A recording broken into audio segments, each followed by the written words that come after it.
선생님, 저는 어떻게 하면 N수생들을 이기고 역전할 수 있을까요? 제가 딱 알려줄게요.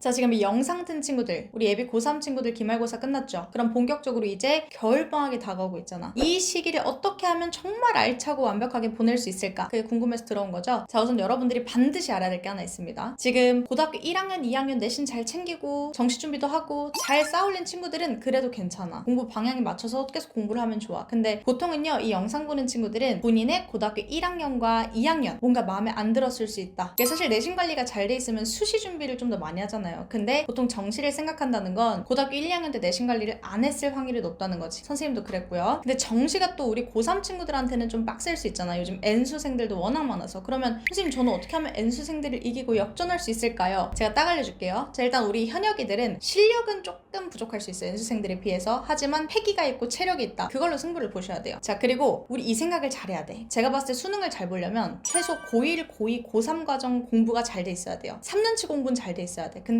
대부분의 친구들은 고1 때 놀았어, 고2 때 놀았어. 이러니까 고3 때 갑자기 그 3년치의 공부를 해야 되는 거지. 이걸 받아들이지 못하면 여러분들이 사실 정시에서 만족하기는 쉽지가 않아요. 내가 지금까지 안 했으면 어떻게 해야 돼? 3배로 달려야 돼. 일단 그걸 좀 전제하고 겨울방학 때 진짜 집중적으로 투자를 해야 됩니다. 왜냐면 3월에 또 개학하잖아. 그럼 또 바쁘고 중간에 또 더워지면 늘어지고. 그래서 보통 3, 4, 5월에 또 공부를 제대로 할 시간이 별로 없거든요. 우리 예비 고3 친구들은 이 12월, 1월, 2월 요 시즌을 정말 적극적으로 활용을 해야 돼요. 그런 의미에서 크리스마스 즐기고 뭐 이런 거 연말 즐기고 이러지 말고 기말고사 끝나면 하루 이틀만 쉬고 바로 그냥 정시 준비를 하는 게 좋다. 쌤, 그럼 저 뭐부터 준비해야 될까요? 자, 사실 아무것도 정말 가이드가 없는 노베이스 친구들은 책으로 공부할 수도 있고 인강으로 공부할 수도 있고 뭐 학원을 다닐 수도 있을 텐데, 기본적으로 인강을 듣는 친구들 같은 경우에는 요즘에 뭐 메가스터디나 대성, 이투스 이런 사이트에서 맛보기 강의를 다 볼 수가 있잖아요. 그래서 일단은 지금 나한테 어떤 쌤이 맞을 것 같은지, 나한테 어떤 커리큘럼이 필요한지를 좀 탐구할 시간도 필요하다. 그래서 겨울방학 때 진도 맞춰서 그냥 공부를 하는 게 제일 좋기는 합니다. 근데 사실 또 인강의 단점은 내가 제대로 이해하고 있는지를 스스로도 잘 모를 수도 있고, 그리고 관리가 좀 잘 안 된다는 측면이 있죠. 그래서 여러분들이 그렇게 강의를 활용하고 학원을 다니고 하는 거 좋지만 기본적으로 내가 어떤 것들을 챙겨야 되는지에 대해서 확실하게 인지를 해야 돼요. 저도 여러분들을 위해서 독서랑 문학, 인문 기초 강의를 올릴 테니까 그것도 꼭 확인을 해주면 좋겠고, 저는 사실 제 마음 같아서는 제 수업을 들으라고 하고 싶지만 여러분들이 제 수업을 듣지 않더라도 국어 공부를 하면서 반드시 유념해야 될 사항들을 좀 얘기할게요. 우선은 공통 과목이랑 선택 과목 있잖아요. 선택 과목을 여러분들이 빠르게 좀 확정을 해야 되는데, 제가 화작이랑 언어물질 선택 관련해서 영상 많이 올렸으니까 여러분들이 선택을 해라. 근데 좀 요약을 하면, 내가 다른 과목 공부할 시간이 정말 많이 필요하고 그리고 애초에 좀 베이스가 약하다 하는 친구들은 사실 화법과 작문 하는 게 좋고요. 근데 내가 내신으로 문법을 좀 했었고 그리고 나는 어느 정도 좀 점수에 욕심이 있고, 또 이제 예를 들어 언어매체라는 과목 특성 자체가 나한테 잘 맞는다는 친구들은 또 언어매체를 선택하면 좋습니다. 이렇게 이제 선택 과목을 좀 정해주고요. 이거는 겨울방학 때도 좀 비교적 단기간에 잡을 수 있기 때문에 미리 공부를 해두는 걸 추천해요. 문법 개념도 이때 한 바퀴를 돌려두는 게 좋고, 기출문제는 많이는 아니더라도 개념 배우고 나서 조금씩 병행하는 걸 추천합니다. 화법과 작문 같은 경우도 기출문제를 일주일에 한 번에서 2번 정도는 풀면서 지문 읽는 방법이랑 문제 푸는 원리 같은 거를 좀 배우면 좋아요. 이거를 혼자 책으로 공부해도 되고, 뭐 제가 올려놓은 영상도 있으니까 화법과 작문 공부, 또 올해 버전 리뉴얼 할 건데 참고해서 공부를 하면 좋을 것 같고요. 공통 과목 있잖아. 공통 과목에서 독서랑 문학이에요. 여러분들이 어차피 겨울방학 동안 처음부터 끝까지 다 잘할 수는 없잖아. 심화적인 것까지 지금은 굳이 다 할 필요가 없어요. 그래서 목표를 딱 세우는 거죠. 내가 어디까지 공부를 할 건지. 제가 추천하는 거는 최신 기출 3개년치는 보는 게 좋지 않나. 어쨌든 한 2, 3년 전부터 유형이 좀 바뀌었으니까 여러분들이 최신 기출을 좀 일단 공부를 해주는 게 좋고요. 만약에 시간적 여유가 있는 친구들은 그 이전 기출도 같이 공부를 해주면 좋죠. 한 5개년치는 봐주면 좋은데, 지금부터 굳이 막 어려운 고난도 문제를 절대 볼 필요가 없고, 기본적으로 독서, 지문 읽는 방법이랑 문제 푸는 방법, 문학도 마찬가지로 작품 해석하는 방법, 이런 것들부터 시작을 하는 게 좋습니다. 자, 그러면 항상 여러분 이걸 생각하세요. 자, 내가 독서 읽을 때 내가 문장 읽으면서 이 문장을 잘 이해하고 있는가, 내가 어느 선까지 이해가 되는가에 대해서 여러분들이 좀 반드시 잘 생각해 볼 필요가 있습니다. 이해가 안 되는 이유는 좀 다양할 수 있겠죠? 뭐 단어 자체 뜻을 몰랐을 수도 있어. 그런 경우가 너무 많아 요즘에. 그래서 그냥 단어도 지금 미리미리 다 찾아보면서 이거 이런 식으로 해석해야 되는구나 라는 식으로 여러분들이 일단은 기본적인 독해력을 올리는 데 좀 주목을 했으면 좋겠어요. 그래, 읽다가 예를 들어 내가 도저히 이해가 안 되는 그런 구간이 있어. 그러면은 최대한 고민을 해보되, 이거는 사실 우리가 또 이후에 다시 고민을 해봐도 좋거든요. 내 독해력이 좀 한 단계 올랐을 때. 만약에 내가 너무 베이스가 약하면 진짜 고등학교 1학년 지문부터 다시 한번 풀어보고 나한테 좀 맞는 수준의 글부터 차근차근 좀 쌓아 올릴 필요가 있어요. 어쨌든 여러분들이 내가 지금 이 글의 의미를 제대로 이해하고 있나? 요 생각을 좀 잘 해주셔야 됩니다. 자, 그리고 문제를 풀 때요, 내용일치 문제를 풀든 추론형 문제를 풀든 풀 거 아니야. 이때 여러분들이 그냥 멋대로 생각해서 틀리거나 혹은 내용을 다르게 생각해서 틀리는 경우들이 있을 거예요. 일단 최대한 내가 지문에서 왜 그렇게 판단했는지에 대한 객관적 근거를 확보를 하세요. 그리고 내 사고 과정을 정리를 하고 나서 해설지랑 비교를 하는 게 좋습니다. 무턱대고 해설지 그냥 보면서 해설지 무쇠가 돼버리면 안 돼. 어쨌든 이 시기의 독서는 본인이 좀 스스로 생각을 하면서 내가 잘 받아들이고 있나? 이거 내가 옳게 풀고 있는 건가? 이 생각을 잘 해줘야 된다는 거죠. 문학도 사실 똑같아요. 문학도 비슷하긴 한데 대신에 문학은 이건 있어요. 처음에는 현대 작품이 좀 더 풀기 만만할 거예요. 일단 접근은 할 수 있거든요. 근데 고난도가 현대 파트에 많아요. 그래서 고난도 현대 파트를 지금 바로 건드릴 필요는 없고, 현대 파트에서 좀 난이도가 적절한 수준, 오답률이 그렇게 높지 않았던 문제들부터 일단은 좀 풀면서, 지문 마찬가지로 소설이라고 한다면 여러분들이 소설의 흐름이나 줄거리, 뭐 인물의 상황, 인물의 태도나 정서, 이런 것들을 좀 파악하는 연습을 해주면 좋겠죠. 그리고 정말 중요한 건 문학이 진짜 주관 개입할 확률이 높은데, 내가 이제 문제를 풀 때 내 생각과 해설자의 생각이 다를 때가 꽤 많을 거예요. 그거 비교를 잘 해줘야 됩니다. 시 같은 경우도 여러분들이 처음부터 그냥 막 해석하는 건 좀 어려울 거고, 차라리 이제 시는 적당히 그냥 볼 수 있는 만큼만 보고 문제를 풀 때 내가 근거를 어떻게 활용해야 되는가부터 일단 연습을 하는 게 좀 더 편할 거예요. 그리고 지금 이 시즌에는 사실 고전 문학에 조금 더 신경을 쓰는 것도 좋습니다. 고전 문학이 현대 문학보다 사실 개념이 조금 더 있기도 하고 뻔한 내용들이 많이 출제가 돼요. 그래서 처음에 접근하기는 어려운데 여러분들이 용어 정리부터 하고, 그리고 인물 관계라든지 줄거리 어떻게 잡아야 되는지 좀 패턴을 익히면 훨씬 더 이후에는 수월할 거거든요. 그래서 고전 소설부터 좀 잡아놓으면 나중에 문학 공부하기 편할 거다. 또 여러분들을 위해서 제가 이제 문학편은 또 따로 올리고 독서편도 또 따로 올리고, 세부적인 것들은 좀 제가 겨울방학 때 좀 가열차게 올려보려고요. 제가 올해는 영상을 작년보다 정말 2배 넘게 찍을 예정이어서, 어쨌든간 우리 공부하는 친구들, 중요한 건 뭐라고? 중요한 건 3배 열심히 해야 되니까 지금 딱 계획 빡 세워. 뭐 할지, 한 달치, 2달치 계획 딱 세우고 내가 뭘로 공부할지 일주일 단위로 다시 구체적으로 세운 다음에 하루에 적어도 10시간 이상 공부를 해줄 필요가 있습니다. 전 과목을요. 여러분들이 공부에 도움될 만한 것들 제가 영상도 올리고 또 인스타 릴스로도 많이 올릴 테니까 우리 친구들 열심히 해서 진짜 주변 사람들을 다 놀라게 해줍시다. 그러면 선생님 또 다음 영상으로 찾아오도록 할게요. 열공하자. 안녕.